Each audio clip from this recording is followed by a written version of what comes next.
नमस्कार साथियों, कैसे हैं आप सभी। स्वागत है आपका एक बार फिर से अपने चैनल ब्राइट ब्रेन पर।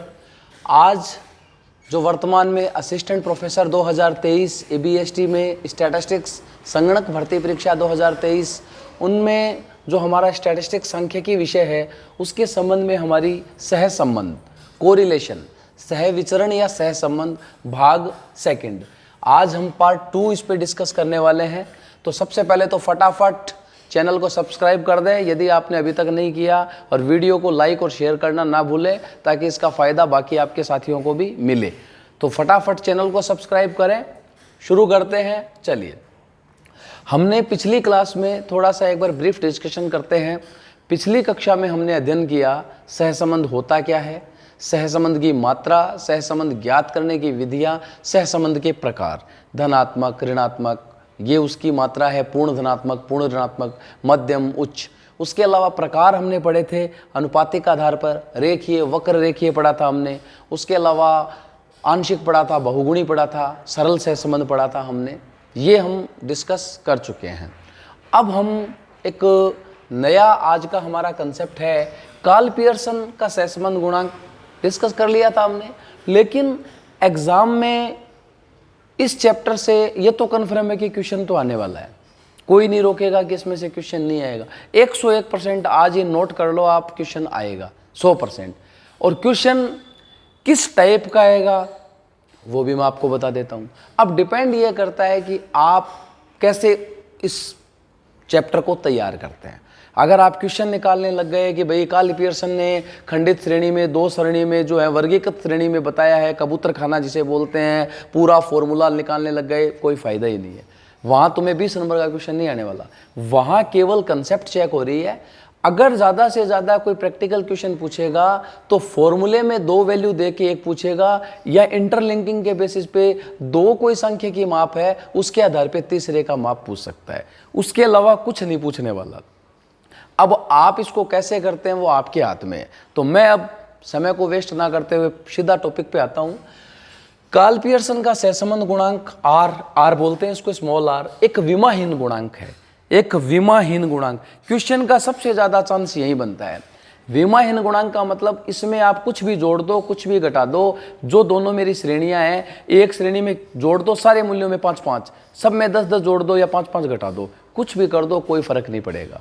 भाग दे दो, गुणा कर दो, ना तो पैमाने में परिवर्तन गुणा भाग का, ना मूल में परिवर्तन, ओरिजिन में चेंज, कोई फर्क नहीं पड़ता।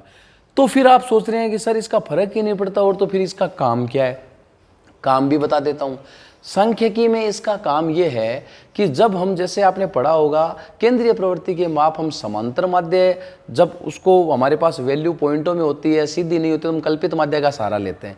ठीक वही काम कर रहा है ये। लघु रीति वहाँ होती थी, तो यहाँ क्या होता है, यदि आपकी जो वैल्यूज़ हैं वो वैल्यूज़ प्रॉपर अगर मतलब आपके पास जो है वो नहीं आ रही, तो आप क्या कर सकते हैं, सहसंबंध गुणांक के लिए आप उन वैल्यूज़ को, प्रत्येक चर को एक को किससे गुणा कर दें कि वो एक खंडित चर के रूप में एक ऐसी वैल्यू में आ जाए, 2 से, 5 से, 1 से, 10 से, जिससे आपकी इच्छा हो, तो वो फिर उससे सहसंबंध गुणांक ज्ञात करना इजी हो जाता है। ये इसका रोल है।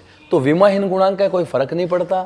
ये प्रतीपगमन गुणांकों का गुणोत्तर माध्य होता है। वेरी इंपॉर्टेंट, नोट कर लीजिए प्लीज, बहुत अच्छा प्रश्न बनता है।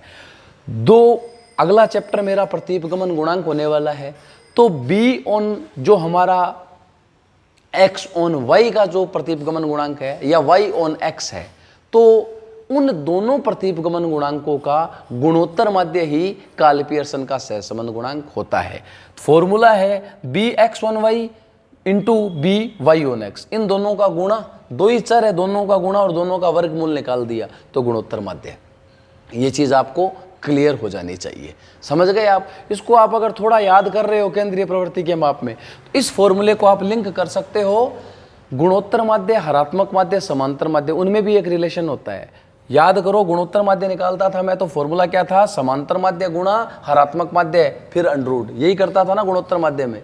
मतलब समांतर माध्य और हरात्मक माध्य का गुणनफल क्या होता था, गुणोत्तर माध्य का स्क्वायर, उसका वर्ग, और गुणोत्तर माध्य निकालने के लिए इनका वर्गमूल। तो ठीक वही पिक्चर यहाँ क्लियर हो रही है। आप इसको गुणोत्तर माध्य मान लो, इसको समांतर माध्य मान लो, इसको ऋणात्मक माध्य मान लो, उस ट्रिक से आप इसको याद कर लो।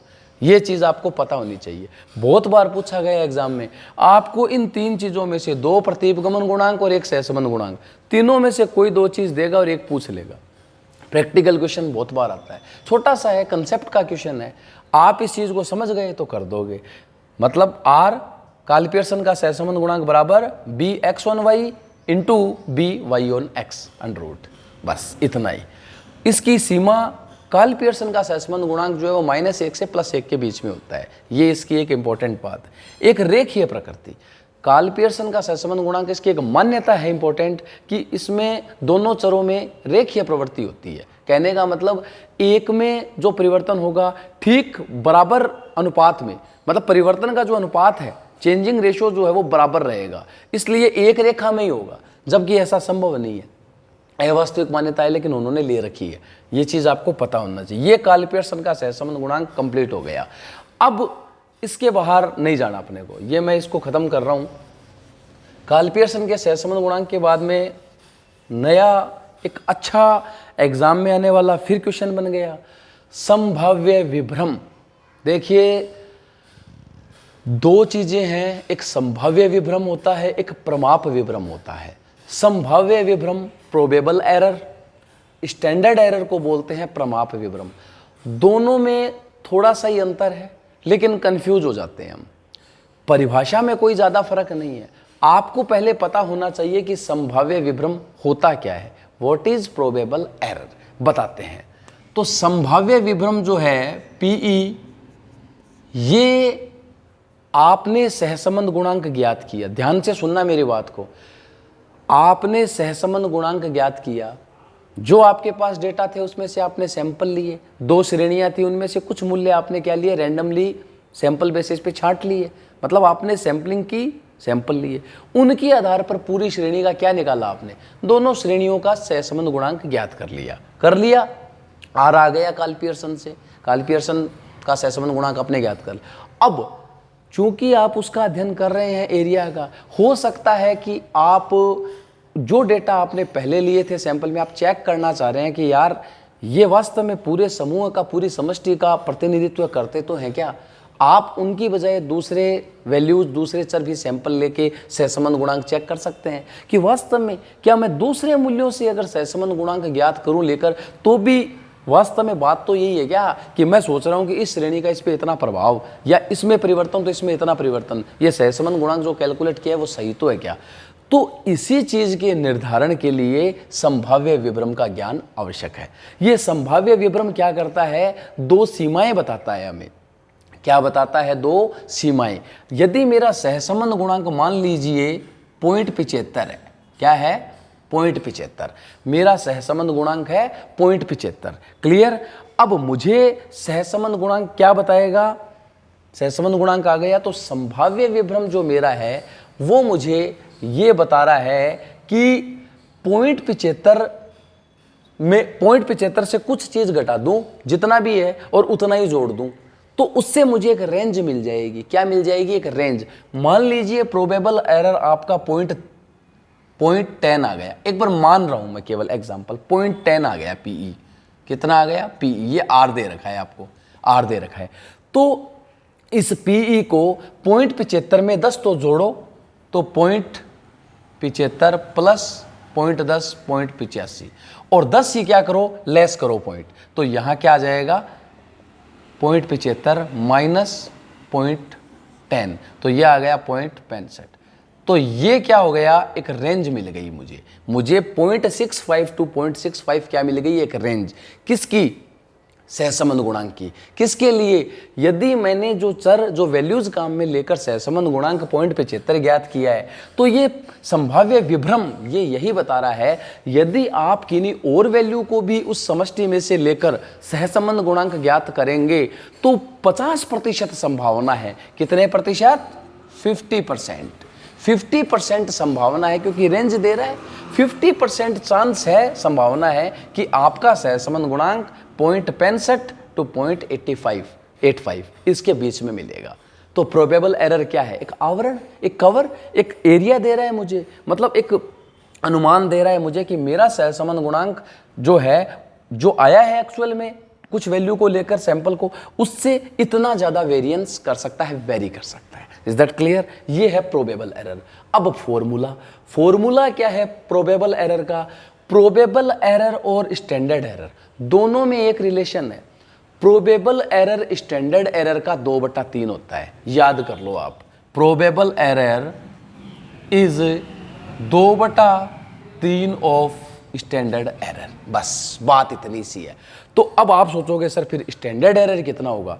स्टैंडर्ड एरर इस पीई का 3/2 होता है। क्या होता है? 3/2। स्टैंडर्ड एरर जो है वो क्या है?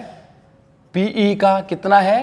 3/2 है, या 3/2 गुणा पीई भी कर सकते हैं। ये चीज़ क्लियर है।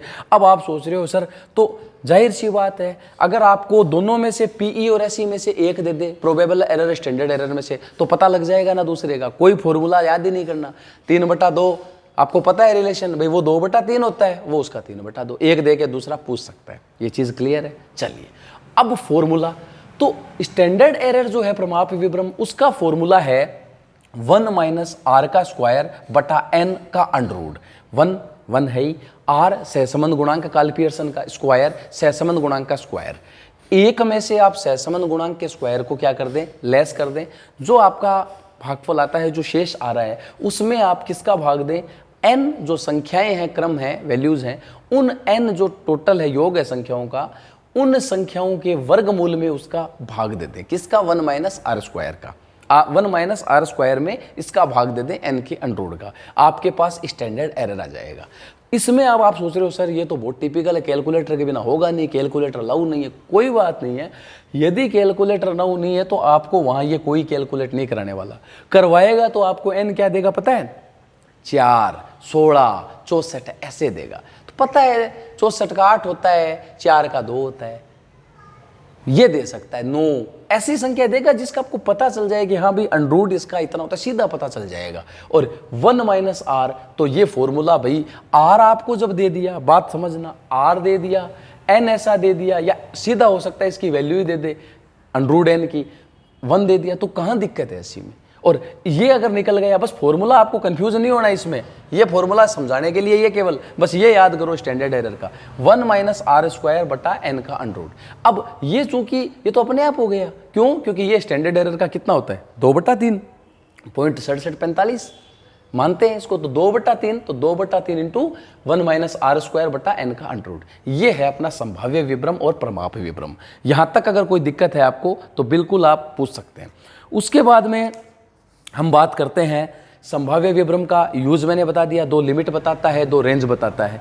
अब संभाव्य विभ्रम और सहसंबंध गुणांक, इनमें एक रिलेशन है, वो भी आपको पता होना चाहिए। यदि वो रिलेशन आपको पता नहीं है तो दिक्कत है, क्योंकि क्वेश्चन एग्जाम में आता है। मैं दोबारा IMP लिख रहा हूं, इंपॉर्टेंट। ये कह रहा है संभाव्य विभ्रम जो है वो छोटा तो होगा, ये तो कन्फर्म है। क्यों छोटा क्यों होगा यार? कॉमन सेंस है भाई। अगर आप संभाव्य विभ्रम सहसंबंध गुणांक से बड़ा हो गया, बात समझना, तो वो तो फिर 100% से ऊपर लिमिट चली जाएगी। जैसे सहसंबंध गुणांक आपका मान लीजिए 1 है, बात समझो, 1 हो गया। अब मैं इस 1 में 1 तो जोड़ दूं, 1 घटा दूं, संभव है क्या ऐसा? भाई उससे बड़ा तो हो ही नहीं सकता ना। संभाव्य विभ्रम सहसंबंध गुणांक से बड़ा नहीं हो सकता। क्यों नहीं हो सकता? क्योंकि वो तो खुद उसको आवरण दे रहा है, एक रेंज दे रहा है।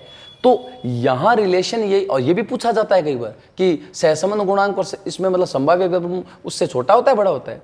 छोटा होगा संभाव्य विभ्रम। अब हम बात करें संभाव्य विभ्रम जो है, अब इनमें रिलेशन क्या है? पीई और, तो मैं लिख रहा हूं standard probable error and R, मतलब सहसंबंध गुणांक, सहसंबंध गुणांक, इनमें रिलेशन क्या है? ये आर है मेरा, इनमें रिलेशन क्या है? रिलेशन लिख रहा हूं मैं, रिलेशन, रिलेशन पीई और आर में सहसंबंध गुणांक में क्या रिलेशन है? पढ़िए, इनमें रिलेशन यही है, सहसंबंध गुणांक जो है वो यदि संभाव्य विभ्रम का 6 गुना या उससे अधिक है। कितना? संभाव्य विभ्रम का 6 गुना, मतलब आर जो है वो 6 गुना होना चाहिए, बराबर 6 टाइम किसका? प्रोबेबल एरर का। यदि R बराबर या बड़ा है 6 प्रोबेबल एरर से, प्रोबेबल एरर के 6 गुणे से, तो हम कह सकते हैं जो श्रेणियां 2 हैं वहां उन 2 श्रेणियों में 2 चरों में वास्तव में सहसंबंध विद्यमान है, सार्थक है। मतलब सहसंबंध की सार्थकता, विद्यमानता का मतलब कि बड़ी मात्रा में, अच्छी मात्रा में सहसंबंध पाया गया है, उसका प्रमाण यही है। R अगर प्रोबेबल एरर के 6 गुणा से बड़ा है या बराबर है तो हम मान सकते हैं। ये पहली चीज। दूसरी चीज, यदि 6 गुणा से बड़ा नहीं है या 6 गुणा नहीं है तो फिर हम क्या कहेंगे? अंतर सार्थक नहीं है। मतलब दोनों श्रेणियों में जो सहसंबंध गुणांक है उसको हम ये नहीं कह सकते कि वो सार्थक है। हो सकता है कि बहुत कम नगण्य के बराबर हो। दूसरा हम बात करते हैं, यदि सहसंबंध गुणांक, जैसा मैंने आपको बताया, मैंने कहा ना बड़ा ही होगा अगर सहसंबंध होगा, तो सहसंबंध गुणांक यदि आपके संभाव्य विभ्रम से छोटा हो, क्या हो? छोटा हो। R किससे? PE से।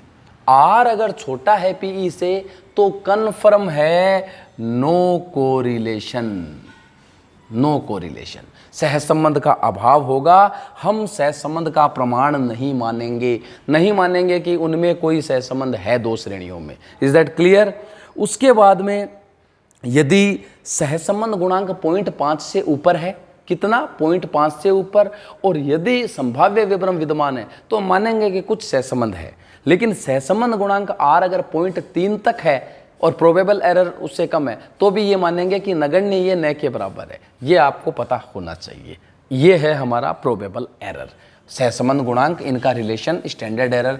अब मैं कार्ल पियर्सन हो गया पूरा हमारा। अब हम बात करते हैं एक नए कंसेप्ट की, जो हमारा है स्पेयरमैन की कोटि अंतर रीति। स्पेयरमैन, ये मेरा थर्ड मेथड है। स्पेयरमैन, कौन सा? स्पेयरमैन की कोटि अंतर।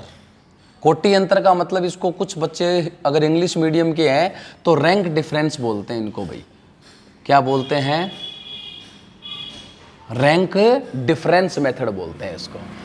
रैंकिंग डिफरेंस किसका है? ये स्पेयरमैन का। ये क्वेश्चन पूछा जाता है कि स्पेयरमैन, पहली बात तो कि कोटि अंतर जो मेथड है इसमें R को हम P बोलते हैं, स्मॉल p। वहाँ तो छोटा r बोलते थे कार्ल पियर्सन में। यहाँ सहसंबंध गुणांक को हम क्या बोलते हैं? सहसंबंध गुणांक को छोटा p बोलते हैं। ये चीज़ आपको पता होनी चाहिए। सहसंबंध गुणांक, ये आपको पता होना चाहिए।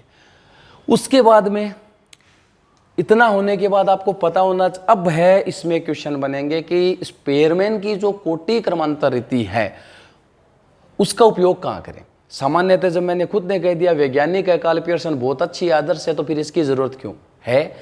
जहाँ जो हमारे सामने संख्याएं हैं, 2 चर हैं, 2 श्रेणियां हैं, उनमें अगर अंकात्मक माप दिया हो, एकदम अंकात्मक, कि हाँ भी वैल्यू दे रखी है दोनों में, तब सहसंबंध ज्ञात करना हो कार्ल पियर्सन। जहां मुझे 2 श्रेणी, 2 चरों के बीच में, 2 समंक मालाओं के बीच केवल रैंक दिए हो, मतलब हम उनका माप नहीं कर सकते वैल्यूज का, जो भी वैल्यूज मुझे दोनों श्रेणी में दी गई है, केवल एक क्रम दे सकते हैं, ऑर्डर दे सकते हैं। क्या दे सकते हैं? क्रम। टॉप पर कौन, उससे नीचे, उससे नीचे, उससे 1 नंबर, 2 नंबर, 3 नंबर, 4 नंबर, केवल एक क्रम दे सकते हैं। वहां कार्ल पियर्सन का सहसंबंध गुणांक ज्ञात नहीं होता। क्यों? क्योंकि रैंकिंग मेथड यहां लगेगा स्पेयरमैन। तो स्पेयरमैन जो है हमारा, इसका काम कहां है? जहां संख्यात्मक माप संभव ना हो। तो मैं लिख रहा हूं संख्यात्मक माप के स्थान पर केवल क्रम दिया हो। यह चीज क्लियर? केवल क्रम दिया हो, पहली बात। दूसरी बात, अब क्रम दिया है तो क्रम कहाँ है? जहां बुद्धिमत्ता, सौंदर्य, भाई कौन, दोनों श्रेणियों में सुंदरता का प्रभाव, स्वास्थ्य पर प्रभाव, इस प्रकार की जो चीजें गुणात्मक चर हैं, जहां हम क्रम दे सकते हैं, ऑर्डर दे सकते हैं, वो इसमें आएगा कोटि। लेकिन इसकी कमी क्या है? ये चीज तो इसकी बता दी, कहां काम में आता है। तो बहुत बार प्रश्न आया है, बौद्धिक तत्व है, या सुंदरता या कोई गरीबी, मतलब कोई एक ऐसी चीज़ जिसे हम डेटा में नहीं माप मारे एकदम क्लियर कट, तो उसके लिए कौन सा मेथड काम आता है, कौन सी मतलब सहसंबंध गुणांक किससे निकाला जाएगा, स्पेयरमैन से निकाला जाएगा। ये आपको पता होना चाहिए। अब इसमें निकाला कैसे जाएगा, स्पेयरमैन की कोटि अंतर रीति में फॉर्मूला क्या है, अर्थ बता दिया। इसमें ये फॉर्मूला है, देखो इसको मत रटना भाई, पहले मैं आपको परिभाषा बताऊंगा, इसको हाइड कर दो एक बार, इस पर आपको गौर ही नहीं करना है। ये दो श्रेणियां होंगी मेरे पास, ए और बी, ए और बी। ए श्रेणी में कुछ वैल्यू दी है, बी में दी, हम उनको क्या कर देंगे, क्रमानुसार कर देंगे। हम उनको क्या दे देंगे, सबसे पहले मेरी स्टेप ही क्या है, स्टेप फर्स्ट जो मेरी है वो हो जाएगी रैंक डिसाइड। क्या कर देंगे, रैंक डिसाइड। मैं प्रत्येक वैल्यू को ईच वेरिएबल कोई भी जो मतलब वैल्यू है दोनों श्रेणी की, उनमें क्या करूंगा, रैंक दे दूंगा उनको। पहले एक्स श्रेणी में ए में दे दूंगा, फिर बी में दे दूंगा। रैंक दे दिया। रैंक कैसे, सबसे बड़े को एक, उससे छोटे को दो, उससे छोटे को तीन, ऐसे ऐसे ये रैंक दे दी। अब मैं क्या करूंगा, मेरे पास दो श्रेणियां थी तो दोनों श्रेणियों के रैंक आ गए मेरे पास, और दोनों के 10-10 वैल्यू, तो भाई उसमें भी 10 के आ गए, इसमें भी 10 के आ गए। अब मैं डिविएशन निकालूंगा किसका, एक्स और वाई, मतलब ए और बी, ए और बी मान लो या एक्स और वाई मान लो, दोनों श्रेणी के जो मेरा प्रथम मूल्य था उनका रैंक का डिफरेंस, दूसरे का, तीसरे का वो, ये चीज क्लियर है, मतलब जो प्रॉपर दे रखे हैं। अब उन रैंक को, ये देखो बात फिर से कह रहा हूं, यहां कंफ्यूज मत होना, मैंने ये नहीं कहा है कि उसे आरोही अवरोही में जचाना है, क्योंकि अगर आपने दोनों को जचा लिया तो फिर तो 10 में से 10, 10 में सब में 0-0 ही हो जाएगा। उसमें जो वैल्यू दी है और उसमें दी सीक्वेंस वही रखना है, बस ये देखना है कि उसको क्रम कौन सा मिल रहा है, वो क्रम आपको देना है। देने के बाद इसके पहली वैल्यू में से उसकी पहली घटा दो, वाई की, ए में से बी घटा दो या एक्स में से वाई घटा दो, पहली में से पहली, दूसरी में से दूसरी, तीसरी में से तीसरी, डी आ गया। क्या आ गया मेरे पास, डी आ गया। ये चीज आपको पता होनी चाहिए। अब डी आने के बाद मैं क्या करूंगा, उस डी का अगर टोटल करूंगा मैं 0 ही आएगा। क्यों, क्योंकि 10 ही चर है तो वो रैंक के हिसाब से आप करोगे तो बराबर आ जाएगा। मैं उस डी का कर दूंगा क्या, स्क्वायर, मतलब प्रत्येक जो विचलन है उस डी का स्क्वायर हो जाएगा। डी का स्क्वायर जो होते ही यहां तक आ गया मैं। एन क्या है फॉर्मूले में, एन है मेरे फॉर्मूले में, जितने चर हैं 10-10 है तो एन 10 हो गया, 15-15 है तो एन 15 हो गया।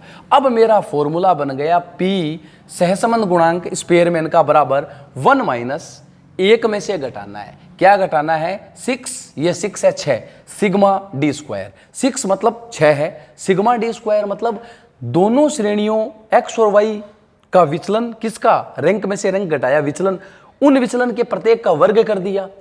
जो मैंने वर्ग किया है उन वर्ग का योग किया, मतलब पहले वर्ग किया, विचलन निकाले, उनका वर्ग कर दिया, डी स्क्वायर हो गया ना, डी स्क्वायर, उस डी स्क्वायर का सिग्मा, मतलब टोटल वो मेरा 6, फिर ये sigma D square 6, N bracket में एन स्क्वायर माइनस एन। इसको आप चेंज भी कर सकते हैं अगर चाहें तो, एन स्क्वायर को एन से गुणा करेंगे तो एन की क्यूब, माइनस एन को 1 से गुणा करेंगे तो एन, तो एन की क्यूब माइनस एन भी लिख सकते हैं, या एन की क्यूब माइनस एन भी लिख सकते हैं। एन स्क्वायर माइनस 1, कोई फर्क नहीं पड़ेगा उससे, आप एन की क्यूब माइनस एन लिख दें तो फॉर्मूला हो जाएगा P बराबर 1 माइनस, अब ध्यान से सुनना, इस एक में से ये नहीं घटाना है 6 सिग्मा डी स्क्वायर, इस एक में से घटाना है 6 सिग्मा डी स्क्वायर बटा एन की क्यूब माइनस एन, वो घटाना है। ये मेरा क्या आ जाएगा, स्पेयरमैन का सहसंबंध गुणांक आ जाएगा। अब कई बार कंफ्यूजन ये होता है कि सर यदि जो सहसंबंध गुणांक, और इसकी भी लिमिट वही -1 से +1 है अधिकतम, इसमें कई बार दो वैल्यू ऐसी होती है जिनको सेम ही रैंक देनी पड़ती है, समझ गए, तो वहां मैं क्या करूंगा, जैसे पहला ही वैल्यू मान लिया 50 आ गया मेरी श्रेणी में तो उसको 1 दे दिया, 50 से छोटा मेरे पास 48 दो बार आ गया तो दोनों को क्या दूं, 2 और 3 तो दे नहीं सकता, और 48 दोनों को दूं ठीक नहीं है, तो मैं क्या करूं, ये मानता हूं कि 48 के बाद में कोई वैल्यू आती या 48 से पहले 49 आती तो एक को 2 मिलता, एक को 3, मैं उन दो का एवरेज ले लूंगा। यदि वही कहानी 48 की जगह मान लीजिए 45 3 बार आ गया तो फिर मैं क्या करता, 3 का औसत लेता, मतलब जो बात समझ रहे हो ना। यदि मेरा 45 2 बार आ गया तो क्या करूंगा मैं, पहले क्रम 50 था, अब दूसरा 45 होना चाहिए, तो मैं 2 रैंक आता और 3 रैंक आता बटा 2, 3 2 5 में 2 का भाग दिया 2.5, दोनों को 45, दोनों 45 उनको 2.5 दे दूंगा। ये चीज़ आप पढ़ेंगे और क्लियर हो जाएगा। इतना आपके लिए सफिशिएंट है।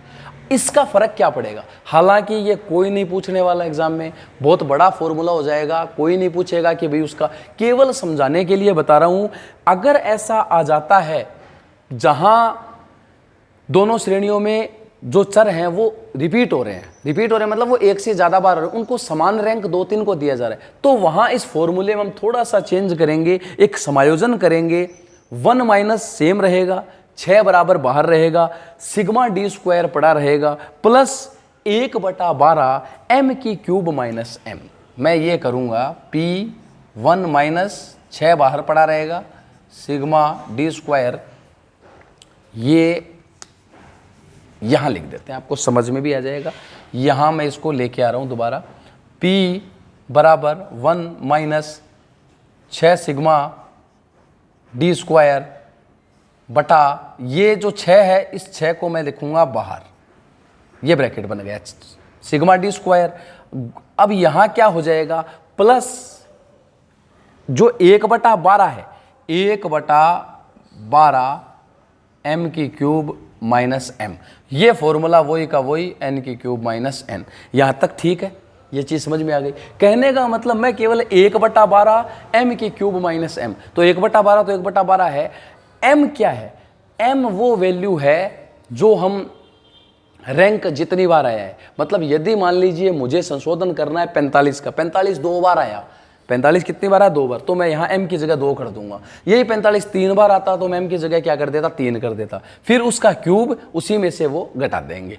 ये फॉर्मूला ये सेम है। इससे बाकी इससे क्वेश्चन प्रैक्टिकल इतना बड़ा कोई नहीं पूछने वाला, तो ज़्यादा दिमाग लगाने की आवश्यकता नहीं है मेरे विचार से। कंपटीशन एग्जाम को क्रैक करने का जो सबसे इजी तरीका है वो एक ही है, लिमिटेड पढ़ो, स्मार्ट स्टडी करो, कंसेप्ट एक भी मत छोड़ो। डीपली बहुत ज़्यादा अगर फॉर्मूलों में और प्रैक्टिकल क्वेश्चन में उलझ जाओगे कोई मतलब नहीं है, क्योंकि ऐसा नहीं है कि इसमें 30 में से 30 ही लाने हैं, 30 में से 30 आके भी हो सकता है सिलेक्शन ना हो। सारे सब्जेक्ट बराबर पढ़ लेना, सिलेक्शन हो जाएगा। अब आता है संगामी विचलन रीति। कौन सी रीति? ये इसको बोलते हैं आरसी, इसमें सहसंबंध गुणांक को बोलते हैं आरसी, संगामी विचलन रीति, संगामी विचलन रीति। इसमें क्या करूंगा, श्रेणियां वही 2 है, इसमें थोड़ा सा फर्क ये है। पहली बात तो इसकी खासियत, संगामी विचलन रीति से मुझे केवल सहसंबंध की दिशा का ज्ञान होता है। बहुत बार क्वेश्चन आता है जहां सहसंबंध की मात्रा का पता न करना हो, केवल दिशा का ज्ञान करना हो, कौन सी विधि काम में लेंगे? संगामी विचलन रीति। इसके अलावा स्कैटर मेथड जो था, विक्षेप चित्र, वो भी काम में आ सकती है। दोनों अगर ऑप्शन में हो तो बहुत हार होगी भैया। केवल ये 3 दे दे, संगामी विचलन, कार्ल पियर्सन वाली दे दे और स्पेयरमैन वाली, तो संगामी होगी। दिशा का ज्ञान बौद्धिक चर और उनके लिए पूछ ले तो स्पेयरमैन हो जाएगी, सामान्यतः वैज्ञानिक पूछ ले तो कार्ल पियर्सन का सहसंबंध गुणांक। संगामी विचलन रीति में इसमें खासियत क्या है, प्रत्येक विचलन की तुलना उससे पिछले चर से करते हैं, मतलब प्रत्येक चर की तुलना उसके पिछले से करते हैं। तो पहले वाले का विचलन तो क्या होगा? 0। दूसरा तुलना क्या करने, माइनस प्लस नहीं, केवल ये देखना है कि दूसरा पहले से बढ़ रहा है या कम हो रहा है। बढ़ रहा है तो प्लस, कम हो रहा है तो माइनस, और बराबर है तो बराबर। ये चिन्ह आएंगे, इसमें क्या आएंगे? चिन्ह आएंगे। तो जैसे मान लीजिए, सपोज इसको थोड़ा सा मैं आपको शॉर्ट में समझा दूं, जैसे ये x श्रेणी है, ये y श्रेणी है। यहां आपको वैल्यू दे दी जाए, मान ले 2 3 5 1 3 दे दी, मान लीजिए। यहां y श्रेणी में आपको दे दी 3 4 1 3 2, मान लीजिए ऐसा 5 वैल्यू दे दी। तो इस श्रेणी का जो मेरा मतलब विचलन आएगा वो मैं क्या मानूंगा? पहले में तो x में तो 0, यहाँ पे तो शुरू, अब सॉरी इसमें नहीं, ये x है भाई, पहले 2 में तो 0, क्योंकि 2 को किस में से घटाऊं? अब यहाँ देखो ये 3 है, 3 2 से बड़ा है, प्लस हो गया। 5 3 से बड़ा है, प्लस हो गया। 1 5 से छोटा है, माइनस हो गया। 3 बड़ा है, प्लस हो गया। फिर इस पे आओ, 3 इस पे तो 0 रहेगा।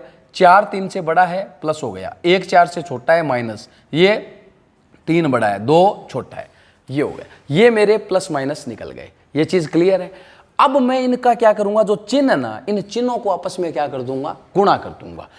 प्लस को प्लस से गुणा कर दूंगा, प्लस ही आएगा, प्लस को माइनस से माइनस, माइनस को प्लस से माइनस, प्लस को माइनस से माइनस। ये जो मेरे चिन्ह आए हैं यही इंपॉर्टेंट है। अब इसमें क्या करूंगा मैं, मुझे वो भी कौन से, केवल धनात्मक चिन्ह, धनात्मक चिन्ह जितने आए हैं दोनों श्रेणियों में वो ही मेरे मैटर करेंगे केवल। ये चीज क्लियर है, ये आपको पता, मतलब सारे चिन्हों से मुझे मतलब नहीं है। एक इसमें सबसे इंपॉर्टेंट है, ये हम पढ़ते हैं, चलिए देखिए, ये जो हमारा संगामी विचलन रीति है इसमें फॉर्मूला है आर सी बराबर प्लस माइनस, प्लस और माइनस, प्लस माइनस यहां तक ठीक है। उसके बाद हम बात करते हैं 2c माइनस एन बटा एन, ये हमारा क्या है, फॉर्मूला। अब पता होना चाहिए हमें इसमें, ये जो है इसको समझना भाई, आर सी संगामी विचलन रीति से सहसंबंध गुणांक, ये प्लस माइनस क्या है, ये प्लस माइनस ये प्लस, ये कहना चाह रहा है इसका जो 2c माइनस एन बटा एन का जो वजनफल है ना, अगर प्लस है तो प्लस रहेगा, और अगर यहां अंदर प्लस है तो बाहर भी प्लस रहेगा, बाहर अंदर माइनस है तो इस चिन्ह को भी हम माइनस का मान लेंगे। अब c क्या, जो धनात्मक चिन्ह है उनकी संख्या, c क्या है मेरा इसमें, जो धनात्मक संगामी विचलनों की केवल धनात्मक संख्या, केवल प्लस प्लस के जो चिन्ह है टोटल उनको। क्लियर। अब प्लस प्लस के भी कैसे है, कंफ्यूज मत होना भाई, मैं ऐसे कह रहा हूं जैसे मैंने आपको दो श्रेणी दी, एक बार थोड़ा सा समझ लें इसको, ये x थी ये y थी, एक बार दोबारा समझ लो, वैल्यू मान लीजिए कुछ भी थी, मेरे प्लस माइनस के चिन्ह आए, मैंने निकाल लिए 5, plus plus minus plus minus, उसके बाद प्लस प्लस माइनस, चलो प्लस मान लिया, इसको माइनस मान लो, इसको प्लस मान लो, ये आए। तो ये कह रहे हैं धनात्मक संख्या, इसमें नहीं, इनका मैंने गुणा किया, विचलन निकाले, plus plus plus, plus plus plus, minus plus minus, plus minus minus, minus plus minus. ये चीज आपके समझ में आई या नहीं आई। तो इसमें धनात्मक चिन्ह कितने हुए मेरे, 1 और 2, दो ही धनात्मक चिन्ह हुए। तो इस फॉर्मूले में c का मतलब 2 है, ये चीज क्लियर। n क्या, ये इंपॉर्टेंट है, n बहुत इंपॉर्टेंट, ये n टोटल जो मेरे संख्या है उससे एक कम, एक कम क्यों, कोटि में, कोटि जो स्पेयर में था उसमें तो n 10 थे तो 10 मान लिया, यहां एक कम 9, 15 है तो 14, क्यों, क्योंकि पहले वाले की तुलना किससे करूं, वो तो मैन था तो उसकी तुलना ही नहीं हो सकती, तो उसका तो मतलब जो विचरण है वो आएगा ही नहीं किसी से, उसमें तो प्लस माइनस देख ही नहीं पाऊं, इसलिए मैं पहले वाले चर को छोड़ देता हूं। ये चीज क्लियर है। बाकी ये फॉर्मूला रहेगा, खास बात इसकी बता दी। ये पूरा का पूरा टॉपिक सहसंबंध मेरी तरफ से कंप्लीट है। 4-5 बातें दोहरा देता हूं। सहसंबंध अर्थ ब्रावे लेके आए थे, उसके बाद फ्रांसिस गाल्टन और अपना कार्ल पियर्सन, इन्होंने इसको विकसित किया। धनात्मक पूर्ण धनात्मक पूर्ण ऋणात्मक -1 माइनस प्लस होता है, धनात्मक सीमित पूर्ण बता दिया, नकारात्मक और धनात्मक सीमित 0.75 से ऊपर है उच्च, 0.25 से 0.75 मध्यम, 0.25 से कम माइनस प्लस में तो निम्न कोटि का। फिर मैंने आपको सहसंबंध प्रकार बता दिया, आंशिक बहुगुणी सरल, 2 चरों में एक का एक पर तो सरल, 2 चरों का तीसरे पर आश्रित पे बहुगुणी, देख रहे हैं 2 का प्रभाव एक को स्थिर रख के एक का देख रहे हैं तो आंशिक। ये था इसका सहसंबंध प्रकार हो गया। विधियां, प्रोबेबल एरर, स्टैंडर्ड एरर बता दिया, कार्ल पियर्सन बता, कार्ल पियर्सन में इंपॉर्टेंट क्या, मान्यता क्या है, पहली बात तो -1 से +1 होगा, मान्यता क्या है, रेखीय संबंध होता है इसमें। उसके अलावा क्या है, कार्ल पियर्सन का सहसंबंध गुणांक, प्रतिपगमन गुणांक जो 2 होते हैं bx1y by1x, उनका गुणोत्तर माध्य। अगर प्रतिपगमन गुणांक दे रखे हैं दोनों, उनका गुणोत्तर माध्य क्या होगा, सहसंबंध गुणांक। एक प्रतिपगमन गुणांक दे रखा है, एक वो दे रखा है, तो उसका तो दूसरा निकल जाएगा। उसके बाद स्टैंडर्ड एरर, प्रोबेबल एरर बता दिया। प्रोबेबल एरर, स्टैंडर्ड एरर क्या था, 1 - r² बटा n का अंडर रूट, यही था जो कार्ल पियर्सन का सहसंबंध गुणांक। उसी में अगर प्रोबेबल एरर निकालना हो स्टैंडर्ड एरर से तो वो उसका 2/3 होगा, वो दे रखा है प्रोबेबल, वो पूछ लिया, वो उसका 3/2 होगा। ये चीज़ क्लियर है। उसके बाद आपको क्या बताया, इंपॉर्टेंट मेथड 3 बता दिए, कहाँ इनका यूज होता है, ये पूरा सहसंबंध गुणांक अपना कंप्लीट हो गया मेरी तरफ से। तो साथियों ज़रूर बताएं मुझे कमेंट करके कि आपको सहसंबंध गुणांक समझ में आया या नहीं आया, कैसे आया। तो चलिए नेक्स्ट वीडियो में मिलते हैं हम प्रतिपगमन गुणांक के साथ। यदि आपने चैनल सब्सक्राइब नहीं किया फटाफट करें। आपको जो क्यूरीज हो, जो डाउट्स हों, आपको लगता है कि सर ये चीज़ हमें थोड़ी कहीं ना कहीं गैप आ रहा है, तो प्लीज़ आप इसको क्लियर कर लें और मेरे से पूछें। मेरा नंबर मैंने ऊपर दिया है, इस 63 756 19 379 पे आप कॉल करें, व्हाट्सअप करें, मैं आपको जवाब दूंगा। धन्यवाद साथियों, जय हिंद, जय भारत।